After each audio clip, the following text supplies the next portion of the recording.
تو آج بھی رشیا چائنا وہ اسرائیل کے حق میں نہیں ہے. عین ممکن ہے اللہ مظلوموں کی آواز سے ایسے حالات پیدا کر دے کہ اس جنگ میں براہ راست کون کود پڑے؟ سوویت یونین کود پڑے. اور اگر سوویت یونین اس جنگ میں کود پڑا جس کے پورے چانس لگ رہے ہیں تو پھر یہ تیسری جنگ عظیم کی طرف معاملہ جائے گا, اور اس کے ذمہ دار مسلمان یا فلسطین نہیں ہوں گے. اس کے ذمہ دار ناجائز اسرائیل ہے جس نے ناجائز قبضہ فلسطین پہ کیا ہے. اور پھر دنیا میں جو تباہی ہوگی نا, تباہی ہوگی وہ میرے اور آپ کے تصور سے بھی زیادہ ہے, کیونکہ اب تلواروں سے یا صرف ہوائی جہازوں سے جنگ نہیں ہوتی, اب سب کے پاس نیوکلیئر ہتھیار ہیں, اب ایٹم بم چلیں گے. ہمیں اللہ کی رحمت سے اور قرآن اور حدیث کی جو بشارتیں مل رہی ہیں اس سے پوری امید ہے کہ انشاءاللہ یہ جو ابھی حالات ہوئے ہیں یہ فلسطین کی شکست پہ منتج نہیں ہوں گے. انشاءاللہ یہ اسرائیل کی شکست پہ اور یہودیوں کی ہمیشہ کے لیے شکست پہ یہ اس کا نتیجہ نکلے گا انشاءاللہ. اور نبی صلی اللہ علیہ وسلم کی وہ حدیث پوری ہوگی کہ تمہاری جو بڑی جنگ ہوگی, نبی نے کیا فرمایا, اس امت کی ایک جماعت ہمیشہ جہاد کرتی رہے گی. لا یزال طائفۃ من امتی ظاہرین علی الحق, ہر دور میں لڑائی ہوئی ہے, جہاد ہوا ہے. آپ اس ہسٹری اٹھا کے دیکھ, کہیں نہ کہیں جہاد ہمیشہ ہوتا رہا ہے. تو آج بھی ایسا ہوگا. اور بالآخر یہ معاملات اگر بین الاقوامی دنیا نے کنٹرول نہیں کیے تو نبی صلی اللہ علیہ وسلم کی پیش گوئیاں انشاءاللہ بہت جلد پوری ہونے والی ہیں. نبی صلی اللہ علیہ وسلم نے فرمایا تمہاری یہود سے لڑائی ہوگی, جہاد ہوگا.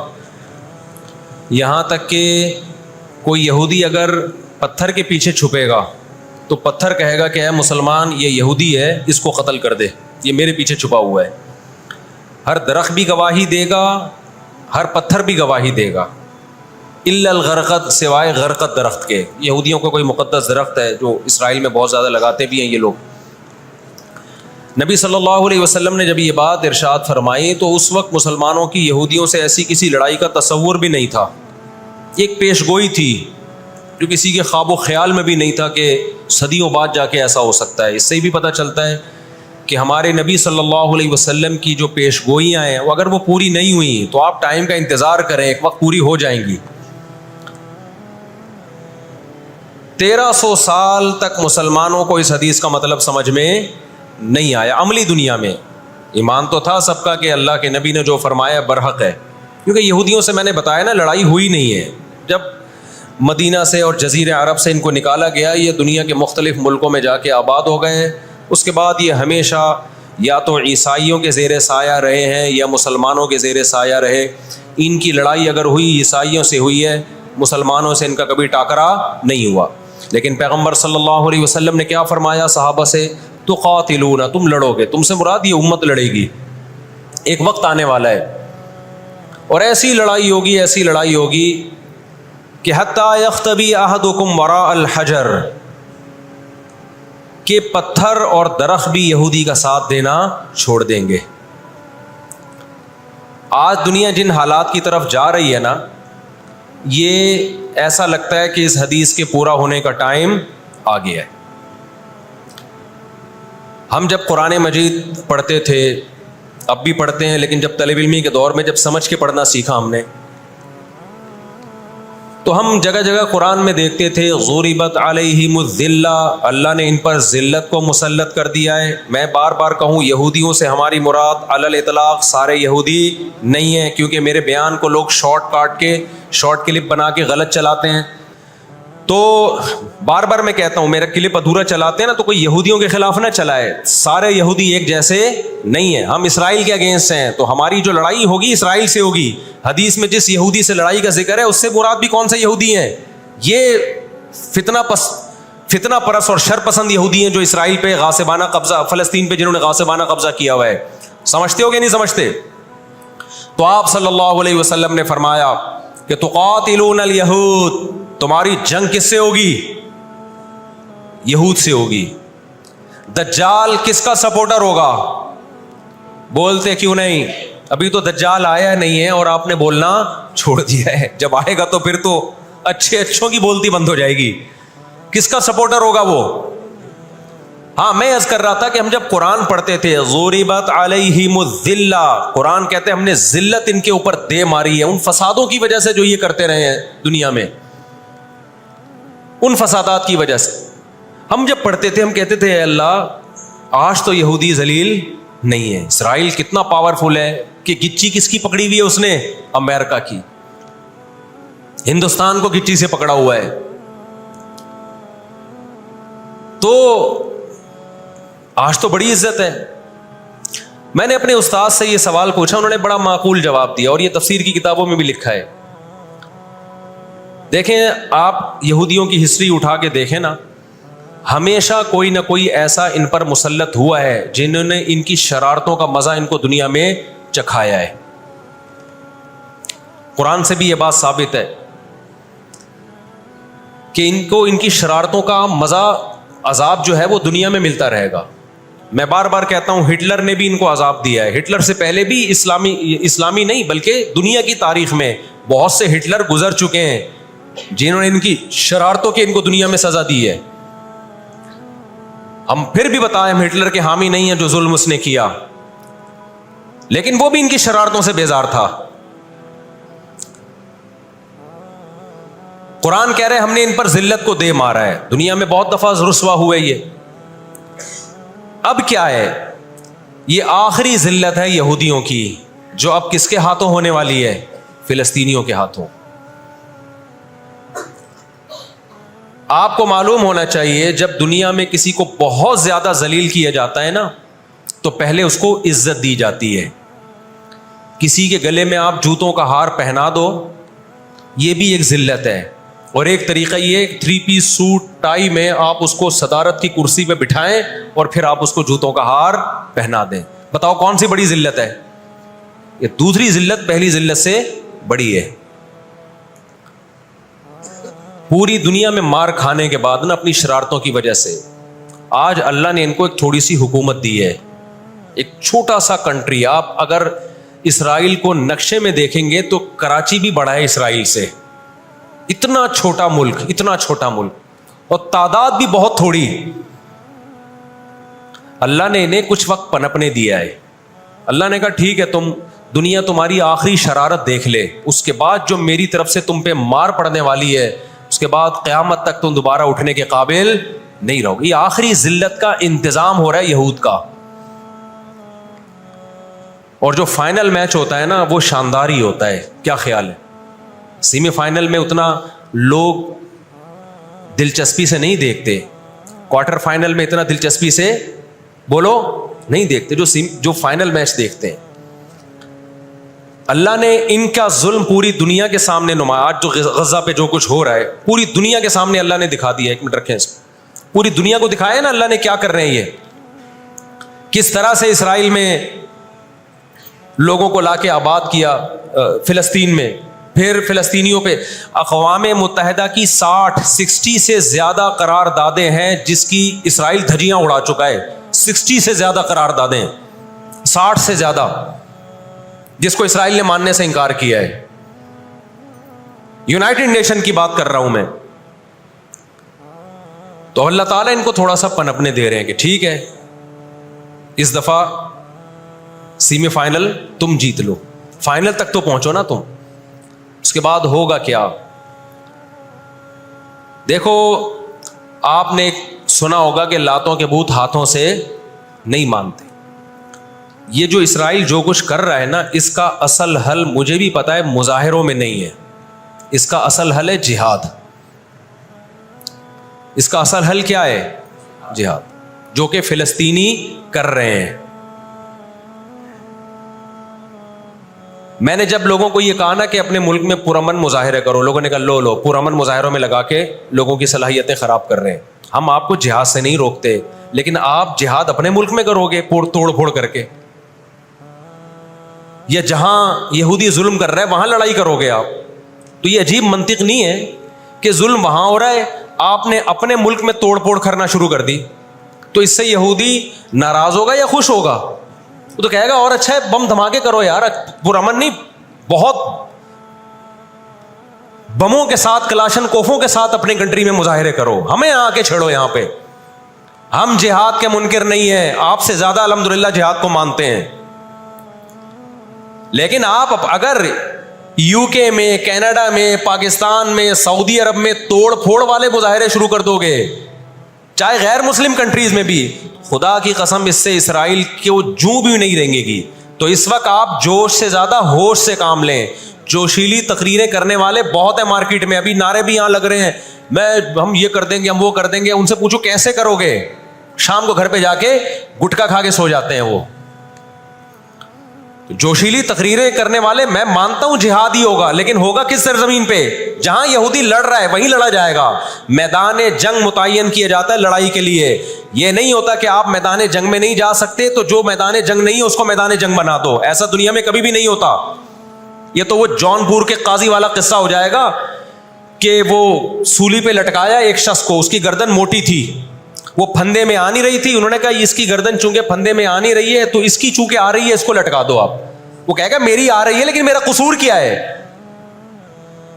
تو یہ عجیب قسم کا جہاد ہے. آپ اپنے ملکوں میں, یو کے, کینیڈا میں آپ نے اگر توڑ پھوڑ کرنا شروع کر دی, وہ چھوڑے گا تھوڑی کینیڈا آپ کو. یو کے, امریکہ میں آپ نے اگر توڑ پھوڑ شروع کر دی, وہ چھوڑے گا تھوڑی. آپ کی اوقات کتنی ہے؟ لڑائی کے لیے سب سے پہلے میدان جنگ کا تعین ضروری ہے کہ لڑائی ان کی مرضی سے نہیں ہوگی. کہاں کہ وہ جہاں چاہ رہے ہیں, لڑائی ہماری مرضی سے ہوگی. ہم جہاں کہیں گے وہاں لڑائی ہوگی. میں سمجھا پا رہا ہوں اپنی بات؟ تو علاج, بہت سے لوگوں نے جہاد کا انکار کر دیا, یہ بھی غلو ہے. اور بہت سے لوگوں نے ہر جگہ کو میدان جنگ بنانے کے چکر میں ہیں. یہ ایک طرف کی انتہا ہے. آج دنیا نے ان کو نہتا چھوڑ دیا ہے, فلسطینیوں کو, لیکن وہ ڈٹے ہوئے ہیں. آپ ان کی مدد کر سکتے ہو جہاد کے ذریعے, ضرور کرو. کس نے منع کیا ہے آپ کو؟ اور اگر آپ ان کے ساتھ مل کے جہاد نہیں کر سکتے, نہیں جا سکتے وہاں پہ, تو آپ پھر ان کو جو سپورٹ کر سکتے ہو, ہم راشن پانی پہنچا سکتے ہو تو وہ پہنچاؤ. میں نے پاکٹ ویلفیئر ٹرسٹ کا نام لیا نا, اس میں بھی لوگوں نے اعتراض کیا, لو بھائی ان کو راشن کی ضرورت تھوڑی ہے, ہمیں پتہ ہے راشن سے کام نہیں چلے گا. لیکن جو جہاد ہوگا تو وہاں جا کے ہوگا. یہاں بم پھاڑنا شروع کر دیے, اس سے اسرائیل کی صحت پہ کوئی فرق نہیں پڑے گا. اسرائیل پہلے ہی ان کی سازشوں سے لیبیا تباہ ہو چکا ہے. ایک مضبوط ریاست تھی, عراق کا بیڑا غرق کر دیا. اب وہ چاہتا ہے سعودی عرب کا بھی بیڑا غرق ہو, وہ چاہتا ہے پاکستان کا بھی بیڑا غرق ہو. تو ان بیڑا غرق ہونے سے جو آپ کی ٹوٹی پھوٹی رہی صحیح لنگڑی لولی حکومتیں, ان کی بھی ایسی کی تیسی ہو جائے گی. اور فلسطینی بھی نہیں چاہتے کہ دوسرے ملکوں میں لڑو, وہ کہتے ہیں لڑنا ہے تو ہمارے پاس آؤ. تو یہ اب جو دنیا جا رہی ہے نا جس طرف, ہو یہ رہا ہے. میں نے آپ کو قرآن کی آیت پیش کی تھی نا, وَكَذَلِكَ نُوَلِّي بَعْضَ الظَّالِمِينَ بَعْضًا. اللہ کہتے ہیں ہم بعض ظالموں کو بعضوں سے پٹواتے ہیں. تو پہلی جو ابھی تک تو ہم نے نا امیدی کی باتیں کی ہیں, مسلمان ممالک شکست کھا کے بیٹھ چکے ہیں, 3 بڑی جنگوں میں شکست ہو چکی ہے. اس کے بعد اب کسی مسلم کنٹری میں اسرائیل پر چڑھائی کی طاقت نہیں ہے. ان کو پتہ ہے پیچھے امریکہ بیٹھا ہوا ہے, پورا یورپ. رشیا نے یوکرائن جیسے اتنے سے کنٹری پہ حملہ کیا. آپ نقشے میں دیکھیں, یوکرائن اتنا سا ہے, رشیا کیا ہے, یوں اگر وہ پاؤں بھی رکھ دینا تو کچل دے. لیکن جیت گیا کیا وہ جنگ؟ بولتے کیوں نہیں؟ کیوں؟ یوکرائن اتنا سا ہے مگر اس کے پیچھے کون ہے؟ پورا یورپ ہے, پورا یورپ اس کے پیچھے. یہ جنگ طول پکڑتی جا رہی ہے. رشیا اب تک یوکرائن کو کنٹرول میں نہیں لے سکتا. اور مجھے تو ایسا لگتا ہے, میں کوئی یقینی رپورٹ نہیں ہے, شاید اس جنگ کے پیچھے بھی اسرائیل کی سازش ہو. ان کو پتا تھا کہ ایک ہمارا دشمن ہے سوویت یونین, روس. جب 1956 میں جنگ ہوئی ہے نا, برطانیہ, فرانس اور اسرائیل نے مل کے حملہ کیا تھا مصر پہ, تو دھمکی کس نے دی تھی؟ روس کی دھمکی سے پیچھے ہٹے. روس نے کہا تھا نیوکلیئر اٹیک کروں گا میں, تو پیچھے ہٹ گئے. روس مسلمانوں کی خیر خواہی میں نہیں کر رہا تھا. روس کو یہ تھا کہ جب دنیا کا باپ میں بننا چاہتا ہوں تو تم دنیا کے باپ بننے کی کوشش کیوں کر رہے ہو؟ اگر یہ باپ بن گئے تو اس کو پتا تھا ہماری چودراہٹ ختم ہو جائے گی. تو اللہ ایک ظالم کو دوسرے ظالم سے پٹواتے ہیں. تو آج بھی رشیا, چائنا, وہ اسرائیل کے حق میں نہیں ہے. عین ممکن ہے اللہ مظلوموں کی آواز سے ایسے حالات پیدا کر دے کہ اس جنگ میں براہ راست کون کود پڑے؟ سوویت یونین کود پڑے. اور اگر سوویت یونین اس جنگ میں کود پڑا, جس کے پورے چانس لگ رہے ہیں, تو پھر یہ تیسری جنگ عظیم کی طرف معاملہ جائے گا. اور اس کے ذمہ دار مسلمان یا فلسطین نہیں ہوں گے, اس کے ذمہ دار ناجائز اسرائیل ہے, جس نے ناجائز قبضہ فلسطین پہ کیا ہے. اور پھر دنیا میں جو تباہی ہوگی نا، تباہی ہوگی، وہ میرے اور آپ کے تصور سے بھی زیادہ ہے، کیونکہ اب تلواروں سے یا صرف ہوائی جہازوں سے جنگ نہیں ہوتی، اب سب کے پاس نیوکلیئر ہتھیار ہیں، اب ایٹم بم چلیں گے۔ آج اگر دنیا انسانیت پہ رحم کھانا چاہتی ہے، آج اگر امریکہ، برطانیہ، جرمنی، فرانس، جو دنیا کے لیڈر کہلائے جاتے ہیں، آج اگر یہ چاہتے ہیں کہ انسانیت کو تباہی سے بچائیں، تو ان کو فلسطینیوں کا ہاتھ نہیں روکنا، ان کو کس کا ہاتھ روکنا ہے؟ جو اصل ظالم ہے نا یہودی، اس کا ہاتھ روکنا ہے۔ فلسطینیوں کے پاس اپنے دفاع کا پورا پورا اخلاقی حق بھی ہے، مذہبی حق بھی ہے، قانونی حق بھی ہے۔ تو آج اگر یہ اسرائیل کا ہاتھ زبردستی روک لیتے ہیں تو دنیا بڑی تباہی سے بچ جائے گی، اور اگر یہ دنیا اسرائیل کا ہاتھ نہیں روکتی اور اس جنگ کو بند کرنے کی کوشش نہیں کرتی، تو بھائی جو تیسری جنگ کی طرف معاملات جا رہے ہیں، اس کے ذمہ دار یہ لوگ ہوں گے جو دنیا میں تہذیب کے ٹھیکیدار ہیں۔ یہاں تک بات سمجھ میں آ گئی کہ نہیں آ گئی؟ دوسری بات، ہمیں قرآن و سنت میں اس بارے میں کیا ہدایات ملتی ہیں؟ اللہ کہتا ہے میں نے یہود پہ ذلت کو مسلط کر دیا ہے۔ اس آیت میں اور اس حدیث میں جو میں نے تقاتلون الیہود والی حدیث پڑھی، اس میں مسلمانوں کے لیے خوشخبری ہے کہ اللہ تعالیٰ نے جیسے بنی اسرائیل انتہائی کمزور تھے، فرعون کا ظلم اور بربریت کا شکار تھے، اللہ سورہ قصص میں کہتے ہیں وَنُرِيدُ أَن نَّمُنَّ عَلَى الَّذِينَ اسْتُضْعِفُوا فِي الْأَرْضِ، ہم نے ارادہ کیا کہ زمین میں کمزور ترین لوگوں کو اٹھا کے زمین کا امام بنا دیں گے، طاقتور پہ غالب کر دیں گے۔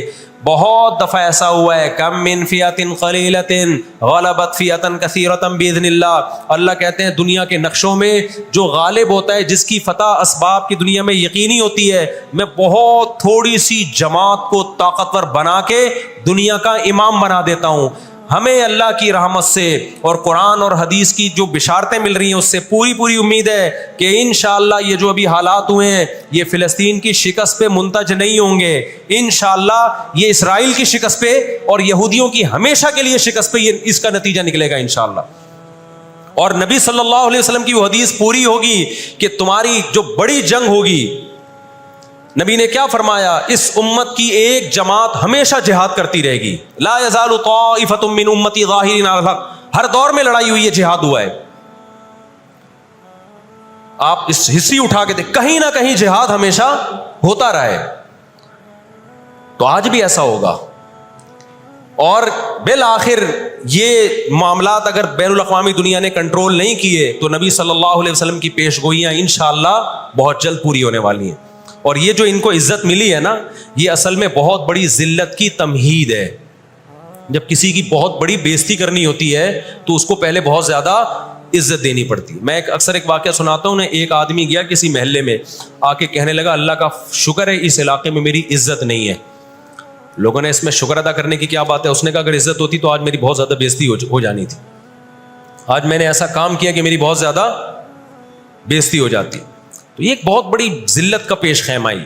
ہماری ذمہ داری ہے کہ ہم ان کے لیے دعا بھی کریں، اپنے ملک میں ہم پرامن احتجاج بھی کریں۔ غیر مسلم ریاستوں میں بھی احتجاج کی اجازت ہے، یہاں ہم نے پرامن ہی کرنا ہے، یہاں توڑ پھوڑ سے کوئی فائدہ ہونے والا نہیں ہے۔ تو جوش میں ہوش نہ چھوڑ دیں آپ۔ یو کے میں پابندی لگائی کہ آپ فلسطینیوں کا جھنڈا نہیں لہرا سکتے، لوگوں نے لہرانا شروع کر دیا، اس کا نتیجہ کیا نکلا؟ فلسطین آزاد ہو گیا۔ اس سے جنہوں نے لہرایا ان کو گورنمنٹ اٹھا کے لے گئی۔ تو تھوڑے بہت لوگ جو کچھ غیرت جن میں تھی وہ بھی اپنے آپ کو ہاتھ پاؤں کٹوا رہے ہیں اگر، تو فلسطینیوں کے لیے پھر احتجاج کرنے والا، آواز اٹھانے والا دنیا میں کون ہوگا؟ تو جو میدان جنگ ہے وہی میدان جنگ ہے، اور جو میدان جنگ نہیں ہے اس کو میدان جنگ بنانے کی کوشش نہ کرو۔ یہودی چاہتا ہے پوری دنیا میدان جنگ بن جائے، اسرائیل میں امن ہو جائے تاکہ میں بادشاہی کروں دنیا پہ۔ ہم چاہتے ہیں نہ، جو میدان جنگ آپ نے جس جگہ کو رکھا ہے ہم جنگ وہاں سے ہٹنے نہیں دیں گے، وہیں میدان جنگ ہوگا، وہی جگہ میدان جنگ بنے گی۔ اور آپ نے اپنی حکومتوں پہ دباؤ ڈالنا ہے، حکومتوں پہ پریشر۔ دیکھو اردن میں جب احتجاج ہوا ہے، اردن کا بادشاہ نے آ کے اسرائیل کے خلاف بیان دیا ہے۔ لوگ سمجھتے ہیں ان احتجاجوں سے کیا ہوگا، ان پرامن مظاہروں سے کیا ہوگا؟ ایسا نہیں ہے، ان پرامن مظاہروں سے حکومتوں پہ دباؤ پڑتا ہے۔ آپ جو کر سکتے ہیں وہ تو کریں نا، آپ جو کر سکتے ہیں وہ تو کریں۔ اور احتجاج اور مظاہروں کی کال سیاسی جماعتیں دیتی ہیں، مفتیان کرام نہیں دیتے۔ لوگ مجھے کہہ رہے ہیں آپ بلاؤ احتجاج کا دھرنا، ہم آئیں گے۔ مجھے پتہ ہے 4 آدمی بھی نہیں آئیں گے، 4 آدمی بھی نہیں آئیں گے ہمارے دھرنے پہ۔ یہ سیاسی جماعتوں کا کام، اور سیاسی جماعتیں بھی کر رہی ہیں، لیکن اور زیادہ کرنا چاہیے. حکومتوں کے کام ہوتے ہیں. سیاسی سطح پہ جو احتجاج جب گورنمنٹ لیول پہ ہوتا ہے وہ پاورفل احتجاج ہوتا ہے، اور حکومتیں احتجاج جب کرتی ہیں جب ان کو پبلک کا ڈر ہوتا ہے. تو آپ سوشل میڈیا پہ، فیس بک پہ آپ احتجاج کے ذریعے دنیا کو دکھاؤ ہم فلسطینیوں کے ساتھ ہیں. اس سے فلسطینیوں کو بھی سکون ملے گا کہ دنیا نے ہمیں یتیم اور لاوارث نہیں چھوڑا. اب یہ غزہ کا واقعہ ہونے سے پہلے دنیا نے ان کو بالکل لاوارث چھوڑ دیا تھا. ساری دنیا اسرائیل سے، ہمارے ملک میں اسرائیل کو تسلیم کرنے اور اتحاد کی باتیں شروع ہو گئی تھی. اس جنگ کے بہت زیادہ نقصانات ہوئے ہیں، لیکن اس کا ایک فائدہ بھی یہ ہوا ہے کہ اسرائیل کا ایشو دوبارہ دنیا میں کھڑا ہو گیا ہے. اب اتنا آسان نہیں ہے اسرائیل کو تسلیم کرنا. تو ہم اللہ سے دعا کرتے ہیں کہ اے اللہ ہمارے ان مظلوم بھائیوں کی مدد فرما، اور جو بھی ظالم ہیں ان کو ہدایت دے، جو ہدایت کے قابل نہیں ہے اللہ ان کو تباہ و برباد کرے. علماء نے یہ بھی کہا ہے کہ فجر کی نماز میں جو غاصب یہودی ہیں، اسرائیلی ہیں، ان کے خلاف قنوت نازلہ کا بھی اہتمام کرنا چاہیے. تو اس کا بھی موقع ملے تو قنوت نازلہ پڑھنی چاہیے. قنوت نازلہ نبی صلی اللہ علیہ وسلم کی سنت ہے کہ جب کفر کا ظلم بڑھتا تھا تو آپ صلی اللہ علیہ وسلم فجر میں بد دعا کیا کرتے تھے، فجر کی نماز میں ان کے لیے. تو اسلام جہاں دعائیں سکھاتا ہے، ظالموں کے خلاف بد دعائیں بھی سکھاتا ہے. اللہ تعالیٰ سمجھنے کی، عمل کی توفیق عطا فرمائے.